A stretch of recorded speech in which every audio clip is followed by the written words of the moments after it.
দেরকে ডেকে বলেছেন বেশি বেশি করে তোমরা আল্লাহর জিকির করো, সকাল টু সন্ধ্যা আল্লাহর পবিত্রতা ঘোষণা করো। জোরে জোরে সুবহানাল্লাহ।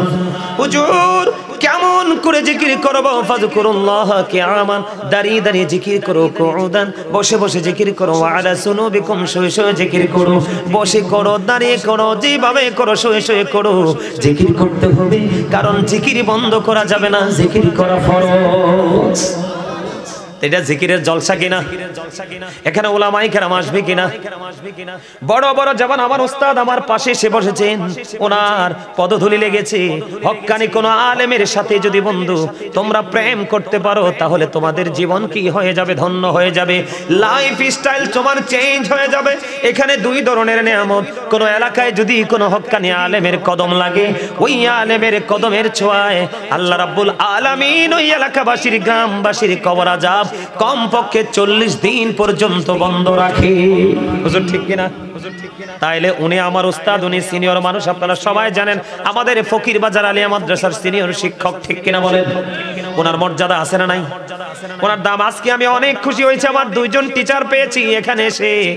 হুজুরের সাথে বাসায় দেখা হয়েছে, হুজুর যে আসছে আমি জানি না, অনেক বেশি খুশি হয়েছি বন্ধু, অনেক বেশি খুশি হয়েছে। তার কারণ হলো পৃথিবীর বুকে যতগুলো মানুষ আছে, পৃথিবীর বুকে যত মানুষ আছে, সকল মানুষের মধ্যে বন্ধু আল্লাহকে যারা সত্যিকারের ভয় করে তারা হলো হক্কানি আলেমরা। জোরে জোরে সুবহানাল্লাহ। আপনারা আমি আসছি, আমার কাছে আসেন নাই, হয়তো গ্রামের ছেলে বলে আমি রাগ করব না, দুঃখ পাবো না। আমাকে দাওয়াত দিয়েছেন, আমি এতেই মহা খুশি। মানুষ গ্রামের দাওয়াত অনেকে পায়ও না। কথা বলেন না কেন? আমাকে আমাদের এই পাশের গ্রাম বেলবাড়ি পূর্বপাড়ার মানুষ আমাকে দাওয়াত দিয়েছে, আমি মহা খুশি। এটা আমি পাওয়ার যোগ্য নয়, কিন্তু আমি আপনাদেরকে বলি, আপনাদের কাছে আজকে কত বড় বড় আলেমদেরকে আপনারা ইনভাইট করেছেন বন্ধু, আপনারা চলে আসেন। আপনারা যদি না আসেন আলেম রেসে কষ্ট পেয়ে যাবে, এই কষ্ট আপনাদের জন্য উল্টা রিঅ্যাকশন হবে, ঠিক কিনা বলেন?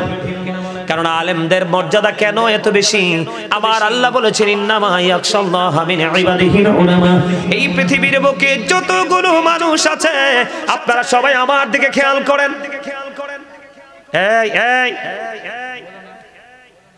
এই পৃথিবীর বুকে যত মানুষ আছে সকল মানুষের মধ্যে আল্লাহকে সত্যিকারের ভয় করে কারা? আল্লাহকে সত্যিকারের ভয় করে হক্কানি আলেমরা। জোরে জোরে বন্ডা সুবহানাল্লাহ। কারা? কথা বলে না? বলছে কে? আরো জোরে বলেন না, বলছে কে? ও বন্ধু বেলবাড়ি পূর্বপাড়ার ভাই আমার বাবা গো, আমি আমার মা বোনদেরকে হৃদয়ের জানালা খুলে শুনতে বলবো, পায়ে ধরে বলছি সবাই জান্নাতের বাগানে চলে আসেন। আমি কিছুক্ষণের মধ্যে মাইক ছেড়ে দিব, আমি ছেড়ে দেওয়ার পরে আপনাদের স্পেশাল গেস্ট যারা আজকের চিফ গেস্ট আসবে আপনারা সবার আলোচনা শুনতে হবে, না হয় ওই গ্রামবাসীর কলঙ্ক হবে। কথা বলেন না কেন? আরো জোরে বলেন। এই জন্য আমি বলবো আপনাদের কষ্ট হলেও সবাই জান্নাতের বাগানে চলে আসেন। আমার আল্লাহ রাব্বুল আলামিন এদিকে তাকান, আমার আল্লাহ ওয়াজ করতেছে বন্ধু, আমার দিকে তাকান, আমার আল্লাহ ওয়াজ করতেছে, join with my dear people, come to my paradise. আমার আল্লাহ বলতেছেন ফাদখুলি ফি ইবাদি ওয়াদখুলি জান্নাতি। আমার আল্লাহ বলেছেন join with my dear people, come to my paradise. আমার আল্লাহ বলেছেন আমার প্রিয় লোকেদের সাথে যুক্ত হও, ওয়াদখুলি জান্নাতি, কাম টু মাই প্যারাডাইস, আমার জান্নাতে চলে আসো। তাহলে সাধারণ মানুষ যারা, অতি সাধারণ মানুষ যারা, তাদের জান্নাতে যাওয়ার দলিল হয়ে গেল হক্কানি আলেমদের সাথে প্রেম, হক্কানি আলেমদের সাথে মহব্বত। ও বন্ধু আপনি যদি হৃদয় উজাড় করে কোন হক্কানি আলেম বা হক্কানি কোন আল্লাহর ওলিকে ভালোবাসতে পারেন, এই দুনিয়াটা আপনার যেমনই যাবে কিন্তু ওপারটা আপনার হয়ে যাবে অত্যন্ত মধুময়। কারণ বন্ধু হক্কানি আল্লাহর ওলিদের কোনো ভয় নেই, তাদের কোনো দুঃখ নেই, তাদের কোনো টেনশন নেই, তারা পরকালেও চ্যাম্পিয়ন। কথা বলে না কেন? এটা আমার কথা নয়, আল্লাহর কথা। এই জন্য আমি আপনাদেরকে বলছি বন্ধু, কিছু কিছু সময় স্পেশাল ভাবে আল্লাহর জন্য বরাদ্দ রেখে দেন, তাহলে আপনি আল্লাহর জন্য যখন সময় দিবেন আপনার দুনিয়ার সময়গুলো পর্যন্ত নিয়ামতে রূপান্তরিত হয়ে যাবে। কথা বলে না কেন? হবে কি হবে না? আমি আয়েশা দেখলাম আপনাদের মসজিদের অবস্থা ভালো না, কিনা? আপনাদের মসজিদের অবস্থা ভালো না। আমার মসজিদ হয়তো আমার শক্ত হাত থাকার কারণে অনেক প্রতিকূলতা মোকাবেলা করে মসজিদটা হয়তো আল্লাহ করিয়েছে। আমি একটু গোলামি করেছি, আল্লাহর ঘর হয়ে গেছে। আপনাদের মসজিদের অবস্থা ভালো না, পিলারগুলো দাঁড় করিয়ে রেখেছেন। ও বন্ধু, আমি আপনাদেরকে এই জন্য বলবো, সবাইকে জান্নাতের বাগানে চলে আসতে হবে। 10-এর লাঠি 1-এর বোঝা। আপনি বিন্দু বিন্দু জলকণায় সাগর হয়ে যায়, বিন্দু বিন্দু বালুকণায় পাহাড় পর্বত হয়ে যায়, ঠিক কিনা বলে? আপনি একটু একটু করে সবাই চিমটি মেরে মেরে মেরে মেরে একটা জায়গায় কিছু রাখেন, দেখবেন বন্ধু অনেক বড় একটা স্তূপ হয়ে যাবে। আপনারা যারা আছেন সবাই মানসিকতাকে স্থির করে জান্নাতের বাগানে চলে আসেন। আমার মনে হয় জান্নাতের বাগান আপনার জন্য পূর্ব নিয়ামত বয়ে নিয়ে আসবে। জোরে জোরে বলেন ঠিক না ঠিক? আপনারা কি আমার কথায় কি রাগ হন না খুশি হন? কথাগুলো বাস্তব কিনা? আমি আপনাদেরকে বলি বন্ধু, আপনি নামাজ পড়লে শুধু ইমানদার হতে পারবেন না। এদিকে দেখেন, আপনি যদি পরিপূর্ণ মুমিন যদি হতে চান, পরিপূর্ণ মুত্তাকি যদি হতে চান, তাহলে আপনাকে একটা কাজ বন্ধু মনটা দিয়ে করতে হবে। সূরা বাকারার 1 নম্বর আয়াতে আমার আল্লাহ বলেছেন, আল্লাযীনা ইউমিনুনা বিল গায়বি ওয়া ইউকিমুনাস সালাতা ওয়া মিম্মা রাযাকনাহুম ইউনফিকুন। আমার আল্লাহ বলে দিয়েছেন বন্ধু, সাবধানে ওরাই কারা? সাবধানে যারা অদৃশ্য বিশ্বাস করে সালাত কায়েম করে, ওয়া মিম্মা রাযাকনাহুম ইউনফিকুন। আল্লাহ যে দৌলত দিয়েছে, সম্পদ দিয়েছে, মাল দিয়েছে, তা থেকে যারা আল্লাহর সন্তুষ্টির জন্য খরচ করে। হুজুর ঠিক কিনা বলেন? আমার ভুল হলে আমার ওস্তাদ পাশে আছে, আমাকে ধরিয়ে দেবে, কারণ টিচারে তিনি কোরআনের টিচার, ঠিক কিনা রে আলামিন? ঠিক না বা ঠিক? আমার আল্লাহ বলতেছে, আপনি যদি পরিপূর্ণ মুমিন হতে চান, আপনি যদি পরিপূর্ণ মুত্তাকি হতে চান, আল্লাহর কাছে যদি আপনি কোটি কোটি অসংখ্য বান্দাদের মধ্যে যদি আপনি গ্রহণযোগ্য বান্দা হিসাবে নিজেকে আল্লাহর রহমতের খাতায় যদি আপনি নাম লেখাতে চান, তাহলে আপনাকে 3টা কন্ডিশন একদম ক্লিয়ারলি ভাবে মানতে হবে। কয়টা? কথা বলেন না কেন? কন্ডিশন কয়টা? একটা হলো আপনি গায়েবকে বিশ্বাস করতে হবে। যেই যেই জায়গায় বিশ্বাস রাখা প্রয়োজন, সেই সেই জায়গায় যেই যেই প্লেস, সেই সেই নিয়ামতকে আপনি বিশ্বাস করতে হবে। কিন্তু আপনি চোখে প্র্যাকটিক্যালি দেখতে পাবেন না, বিশ্বাস রাখতে হবে।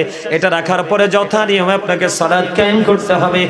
এরপরে বন্ধু আপনার কাজ হলো, আপনি এটা করার পরে আপনার কাজ হলো বন্ধু, আপনাকে আল্লাহ যে দৌলত দিয়েছে, মাল দিয়েছে, তা থেকে আপনার দান করতে হবে। আপনি দানের ক্ষেত্রে যদি লোকাল প্লেস, আপনি যদি বাড়িতে দান করতে চান, আমার কথা শোনেন, এই যে রমজান মাস আসলো, ঠিক কিনা বলেন? আজকে আমি বেশি পারিনি, আজকে অনেকগুলো মানুষকে মোটামুটি ইফতারি 15 দিন কমপক্ষে ইফতার করতে পারবে যে ইফতার সামগ্রী দিয়েছি। আমি কিন্তু আগে আমার বাড়িতে এসেছি বিকালবেলা, যতটুকু সম্ভব, কারণ লিস্ট পাই নাই, বেশি দিতে পারি নাই, যতটুকু লিস্ট আমাকে বাবুল কাকা পাঠিয়েছে ততটুকুই আমি পৌঁছে দিয়েছি। বলো হুজুর কেন দিয়েছেন? আমি কিন্তু শহরে প্রতি বছরে দিতে থাকি। আজকে দেওয়ার কারণ হলো, মা আয়েশা সিদ্দিকা রাদিয়াল্লাহু তাআলা আনহা প্রশ্ন করলেন, ইয়া রাসূলুল্লাহ, আমার 2 জন প্রতিবেশী আছে, আমি 2 জনকেই দিব। ইয়া রাসূলুল্লাহ, ইয়া হাবিবাল্লাহ, নবী গো, আমি কাকে আগে দিব?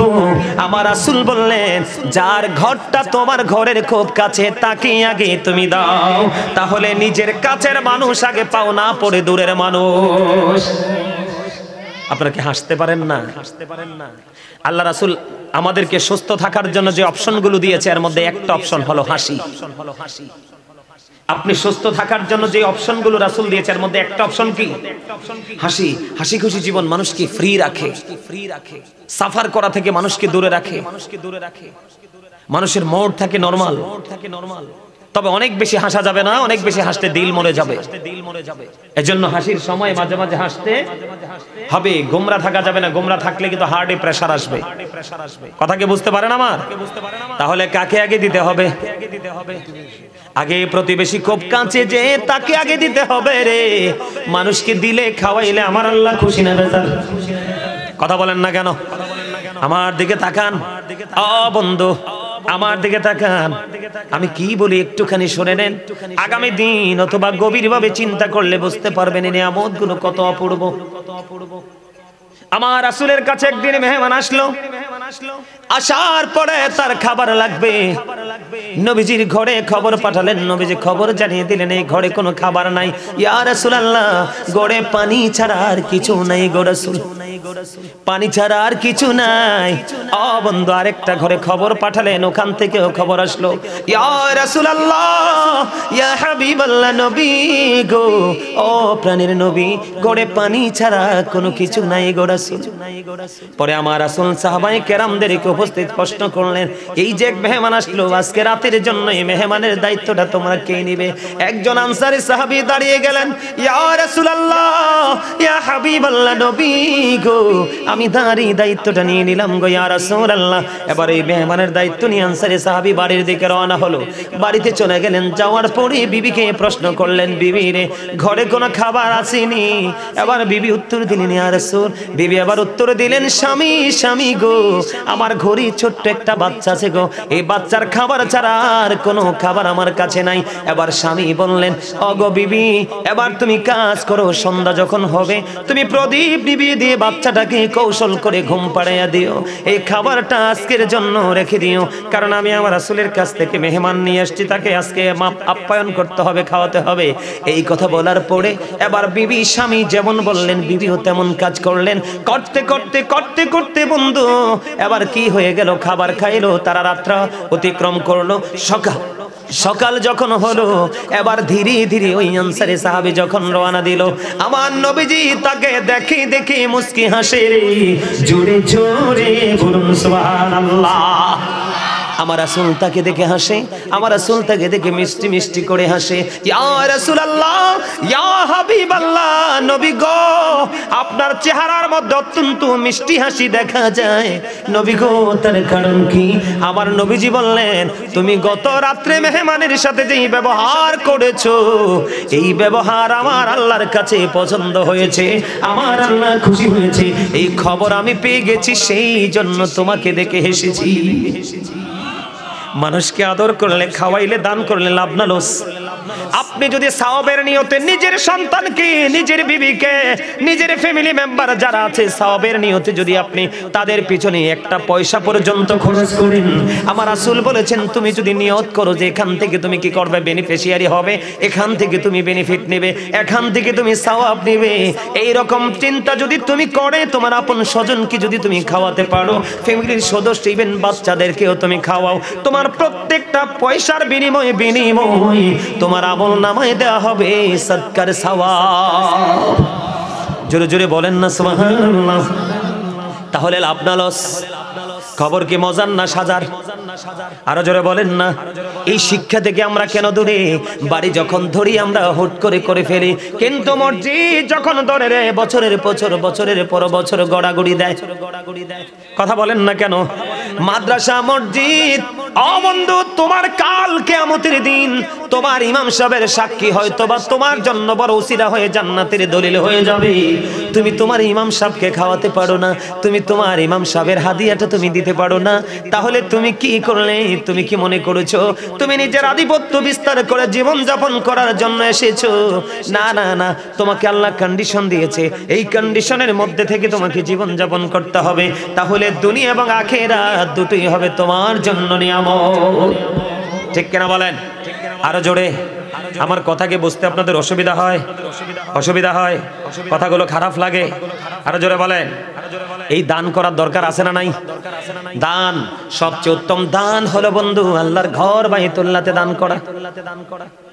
বিশ্বাস করেন, আমি এখনো পর্যন্ত অন্যের ভাষায় বাড়া থাকি, এখনো পর্যন্ত আমি অন্যের বাসায় ভাড়া থাকি বন্ধু। আমার মসজিদে প্রায় 48 থেকে 49 লক্ষ টাকা গেছে আমার মসজিদটা যখন আমি করেছি। বন্ধুরে আমার, চট্টগ্রাম থেকে আমার এক ভক্ত ফোন দিয়ে বলেছিলেন, হুজুর আমি জানি আপনি আপনার বাড়ি নাই, গ্রামের বাড়ি ছেড়ে এসেছেন, কিন্তু মসজিদ ধরেছেন কেন? আমি তাকে উত্তর দিয়েছিলাম, আমি যদি ভাড়া বাসায় থাকি তাহলে আমার দেখা মিলবে আজরাইলের সাথে, আমি নিজের বাড়িতেও যদি থাকি তাহলেও আজরাইলের সাথে আমার সময় হলে দেখা করতে হবে, কিন্তু নিজের ঘরে থাকলেও মরণ হবে, ভাড়া বাসায় থাকলেও মরণ হবে। কিন্তু আমার লোভ হলো ওই জায়গায় যেদিন আমি বন্ধু জানতে পেরেছি যেই ব্যক্তি ছোট হোক বা বড় হোক, এই দুনিয়ার বুকে যেই ব্যক্তি মসজিদ বানাবে, টিন দিয়ে হোক, মাটি দিয়ে হোক, বড় করে হোক বা ছোট করে হোক, আমার রাসূল বলে দিয়েছেন যেই ব্যক্তি বন্ধু মসজিদ বানাবে তার জন্য আমার আল্লাহ স্পেশাল ঘর জান্নাতে বরাদ্দ করে রেখেছে, যেইটা হবে সকল জান্নাতীদের মধ্যে স্পেশাল গিফট। মজা পায় না তারা? আপনারা বুঝেন নাই? তো সুবহানাল্লাহটা বলেন নাই কেন? খাবারে লবণ না দিলে খেতে পারবেন কেন? মজা হবে না? Thank you very much, absolutely right answer. খাবারে লবণ না দিলে কি খেতে পারবেন? আমার দিকে তাকান, আমি কি বলি এদিক তাকান। আমি কি বলছি আপনারা বুঝতে পারছেন? হ্যাঁ, খাবারে লবণ না দিলে খেতে পারেন কেন? স্বাদ হবে না?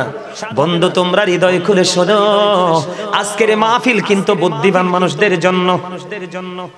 আজকের মাহফিল ভেরি ইন্টেলিজেন্ট যারা, তাদের জন্য আজকের এই মাহফিল। যারা বোকা, যারা স্টুপিড, তাদের জন্য আজকের এই মাহফিল নয়।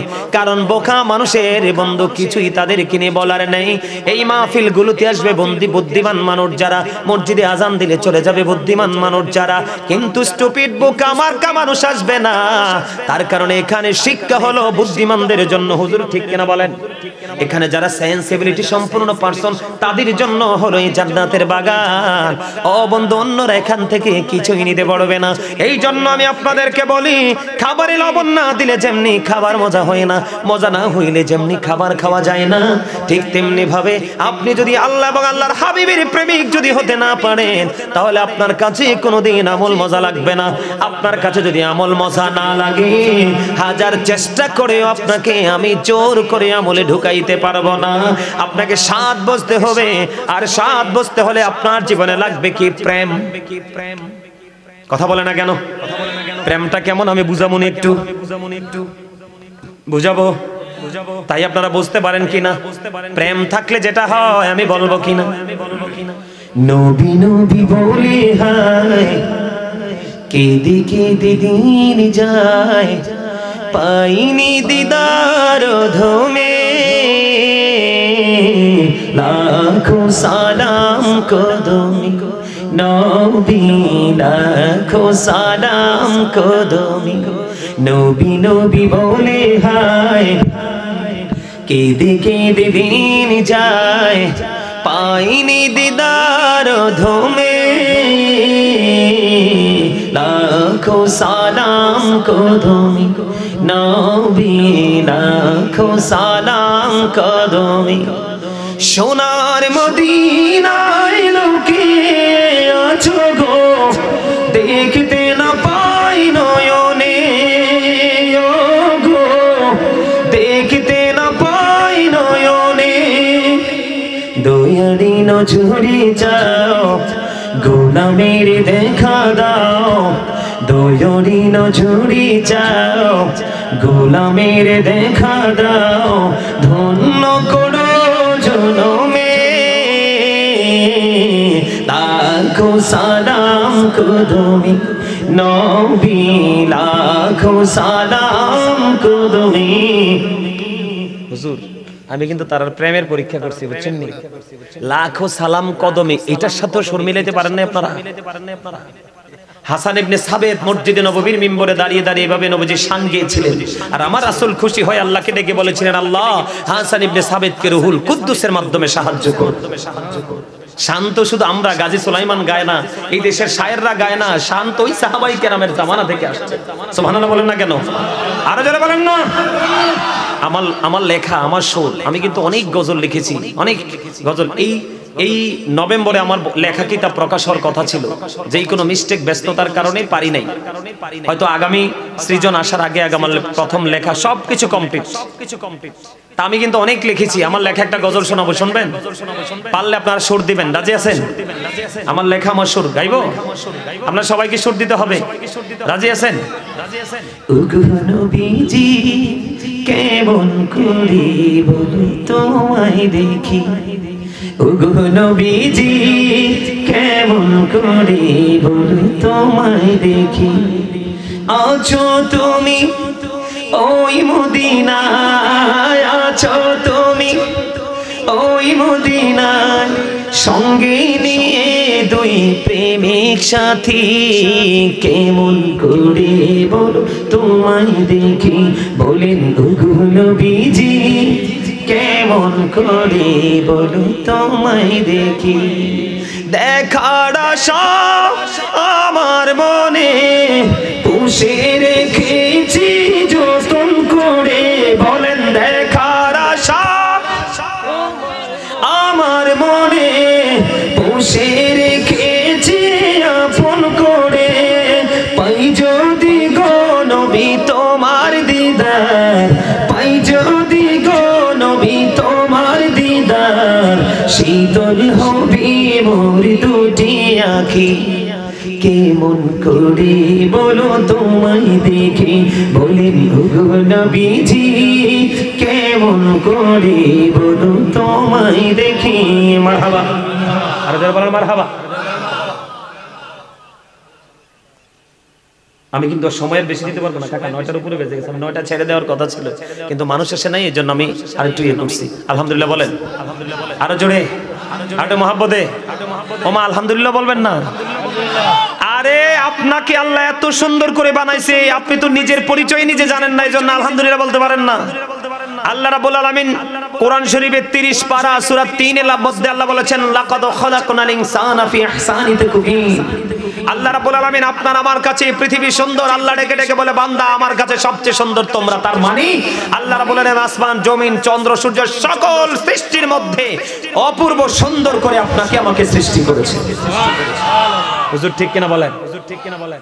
যেটাকে ইংলিশে বলা হয় বিউটিফুল শেপ। আপনার গঠন প্রণালী এত সুন্দর, পৃথিবীর সকল কিছু আল্লাহ স্রষ্টার সকল সৃষ্টির মধ্যে আপনার গঠন অনেক সুন্দর, অনেক সুন্দর। এটা আল্লাহ ওয়াজ করতেছে, কে? আরো জুড়ে। এখানেই তো শুধু ক্ষান্ত নয়, আল্লাহ রাব্বুল আলামিন কোরআন শরীফের 30 পারা সূরা ইনফিতরের মধ্যে আল্লাহ ওয়াজ করতেছে, কি বলবো? আপনারা যে আলহামদুলিল্লাহ বলেন না, আপনাদেরকে বলা হয় উইক, দুর্বল, কথা বললাম না? আমার আল্লাহ বলতেছে বিসমিল্লাহির রহমানির রহিম। লবণ সারা খাবারের মতো, মজা নাই, মজা নাই। আল্লাহ কি কয় শুনেন, আল্লাহ কি কয় শুনেন। ফি আইসুদিন মাশা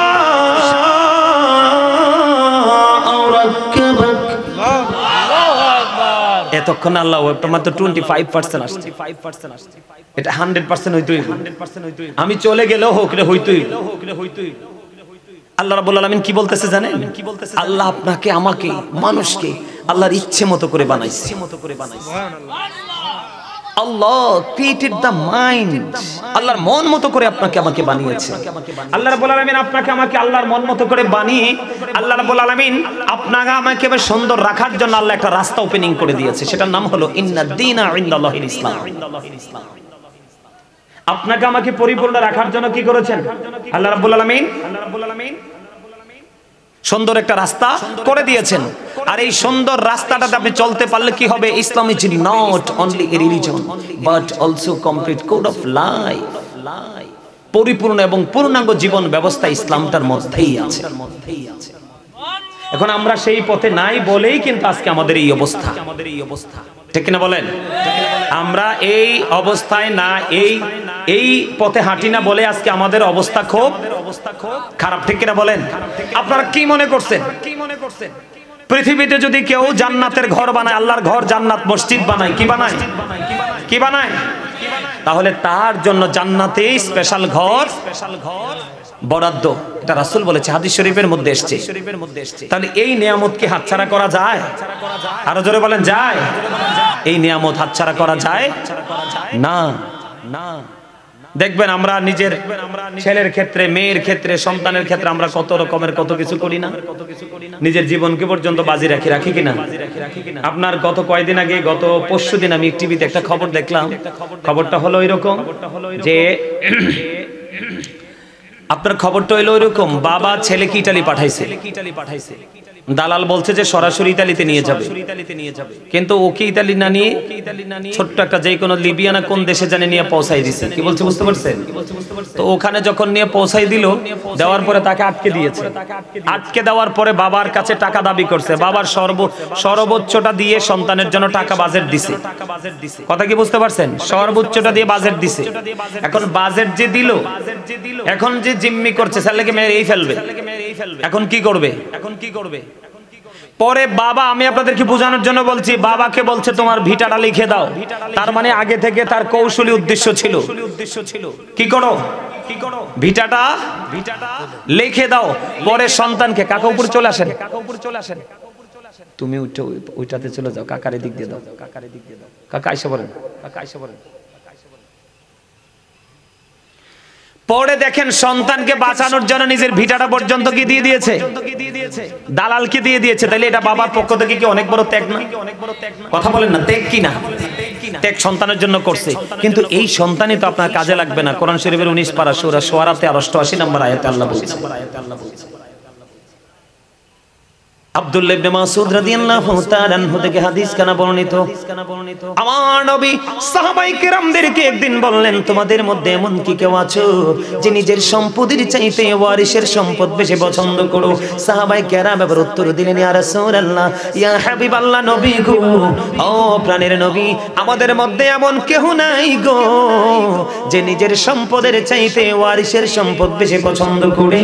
এবার আমার রাসূল জানিয়ে দিলেন কোনটা নিজের সম্পদ আর কোনটা ওয়ারিসের সম্পদ।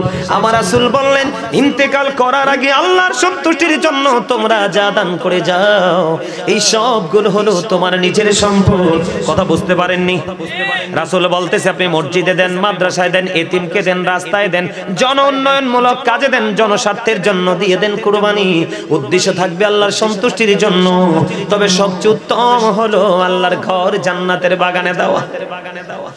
আমার রাসূল বলেছেন, তুমি ইন্তেকাল করার আগে যা দান করে যাও, এগুলো সব হলো তোমার সম্পদ। আর যা তুমি রেখে যাবে, যদিও তোমার উপার্জিত সম্পদ, টাকা পয়সা, ধন দৌলত, বাড়ি গাড়ি, এই সবগুলো তোমার ওয়ারিসের সম্পদ। কার সম্পদ? তোমার ওয়ারিসের সম্পদ। বন্ধু, তোমার ওয়ারিসের সম্পদ। কে বলেছে? আমার রাসূল বলেছে। তার মানে আপনি বাড়ি ঘর, টাকা পয়সা, ধন দৌলত, আপনি যা কিছু রেখে যাবেন, এইগুলো সব হলো আপনার ওয়ারিসের সম্পদ। আর যা আপনি আগে মৃত্যুবরণ করার আগে দান করে যাবেন, এগুলো সব হলো আপনার আপন সম্পদ। তাহলে প্রত্যেকের সচেতন থাকা উচিত। আসার যদিও সিরিয়াল আছে, যাওয়ার কোনো সিরিয়াল। এই জন্য আপনাকে তৌফিক অনুযায়ী প্রয়োজনে একটা খেজুর হলেও দান করে যান। কি করে যান? গরুর বাচ্চা পাললে যেমন বড় হয়, মা হয়, বাচ্চা দিয়ে দিয়ে পুরো গোয়ালটা পরিপূর্ণ করে দেয়, ঠিক আপনি যদি আজকে এই পৃথিবীর বুকে আল্লাহর সন্তুষ্টির জন্য যদি 1টি টাকা দান করে যান, ওই গরুর বাচ্চা বড় হয়ে যেমনি পুরো গোয়াল ঘরটা আপনার পূর্ণ করে দিল, ঠিক কাল হাসরের ময়দানে পাহাড় পরিমাণ রূপে আপনি পাবেন। জোরে জোরে কন্যা সুবহানাল্লাহ, আলহামদুলিল্লাহ বলেন। আরো জোরে, আরেকটু মহব্বতে। এই জন্য বলতেছি, এই আল্লাহর ঘর মসজিদ কে দিছে?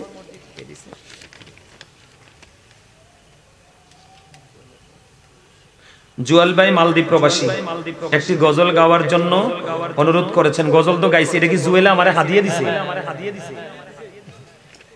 আরে আমি দি প্রেমিক খুঁজে পাই না, প্রেমিক দি মালদ্বীপ যেয়ে বই রয়েছে। আলহামদুলিল্লাহ গন। চুয়াডাঙ্গা গেছি ওয়াজ করতে, এক মহিলায় হাদিয়া দিছে 40,000। কত হাজার? ঢাকা নারায়ণগঞ্জে গেলাম এক প্রোগ্রামে। আপনার তো আমার গ্রামের মানুষ, আমার কথাগুলো সবার কাছে বিশ্বাস হবেও না, তবে আমি যা বলছি চিরন্তন সত্য, এটা আমি বিশ্বাস করি। নারায়ণগঞ্জ হরিপুরে গেছি, এক অনারেবল পারসন, ওনার একটা মাত্র ছেলে মারা গেছে। মারা যাওয়ার পরে মাহফিল করাবে, খুঁজতে খুঁজতে কোনো আলেম পায় না। সর্বশেষে যে ফার্স্ট চয়েস হইলাম আমি, গেছি। যাওয়ার পরে খাতায় কলমে আমার ছেলে বানাইলো, অনেক সম্পত্তির মালিক। আমাকে উনি ছেলে বানাইছে, ওনার সাথে আমার সেই ছেলে হিসাবে আছে। ওনার মাহফিলে গেলাম, আপনারা অনলাইনে দেখেন, প্রায় 100 মোটরসাইকেল হবে, না হলে একটু কম হবে। এবার রিসিভ করছে। ওনার মাহফিলে গেলাম, মাহফিলের হাদিয়া যা দিছে, পাবলিকে গজল গাওয়ার হাদিয়াও তা দিছে। বাড়িতে আইনা মাহফিলের বাসায় আইসা মাহফিলের হাদিয়া দিছি আব্বার কাছে। মাহফিলের হাদিয়াটা তো প্যাকেট করা, খামটা দিছি মার কাছে। আর মাহফিলের হাদিয়া গজলের হাদিয়াগুলো তো গনতে পারি না, কেউ 2000 1000 500 করে দিছে, পকেট ভরছি, বই রেগুলারে প্যাকেট করে না আব্বার কাছে দিছি, আব্বা গনছে এই গজলের হাদিয়া, মা গনলো মাহফিলের হাদিয়া। এখন বইন্ডা চাইয়া দেখে গজলের হাদিয়া এবং মাহফিলের হাদিয়া দুইটাই সমান। মারহাবা কর না। আপনারা ভিডিও তো দেখবেন, চট্টগ্রামে প্রোগ্রামে গেছি, গজল যখন গাওয়া ধরলাম, এবার যে হাদিয়া আসা শুরু করলো, পরে এক পর্যায়ে দেখতেছি আমার গজলের সুর নষ্ট হয়ে যাচ্ছে হাদিয়া লইতে লইতে। পরে আমি পাবলিকরে বলছি, ভাই আপনারা আমারে পরে হাদিয়া দিন, আমি গজলটা একটু গাইতে দেন। মারহাবা কোন জুয়েল যেহেতু একটু গজল গাইতে বলছে, আমি একটু গজল গাই, তারপর আমি কালেকশনে ঢুকবো। আমি বেশি না 10 মিনিট কালেকশন করব সর্বোচ্চ। আপনারা সবাই প্রস্তুত থাকেন, কে কি দিবেন, ঠিক আছে? ও মামা ঠিক ঠিক ঠিক হয় না, আপনাদের মসজিদ কি ফিলার খার করে রাখবে? মসজিদ করতে হবে না? আরো জোরে বলেন। এই মিয়া, যার যা আছে তা দিয়ে মসজিদের পাশে দাঁড়াবেন, না হয় আপনার পরবর্তী জেনারেশন আপনাকে কি বলবে, দুর্বল বলে আখ্যায়িত করবে।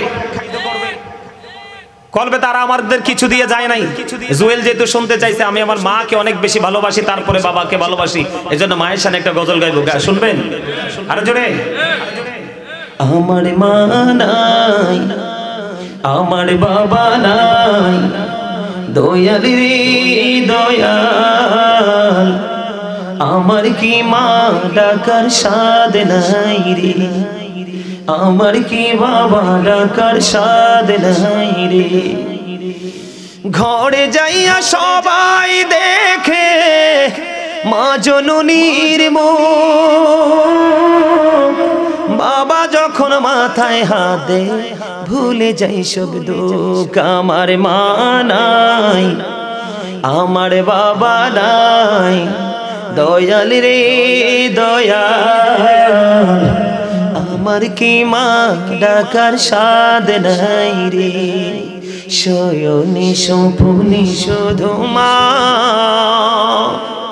তোমার কথা মনে হয়, কতদিন দেখি না তোমার, ভুলে কি গেছো আমায়, ভুলে কি গেছো আমায়। আদর সোহাগ মাগো আর কোথা পাবো, কারা চলে আমি নিজেকে জড়াবো, কার কাছে ধরবো মিছে বায়না, তোমার মতো কেহ নাই। শয়নে স্বপ্নে শুধু মা তোমার কথা মনে হয়। আমার ভুবন জুড়ে শুধু দুঃখ জ্বালা, কে আর পড়াবে আমায় সুখের সীমালা। আমার ভুবন জুড়ে শুধু দুঃখ জ্বালা, কে আর পড়াবে আমায় সুখের সীমালা। কপলে কে দেবে আর কাজলের টিপ, তুমি যে নাই ধরায়। শয়নি স্বপ্নি শুধু মা তোমার কথা মনে হয়। মারহাবা বলেন, আর জোরে বলেন মারহাবা।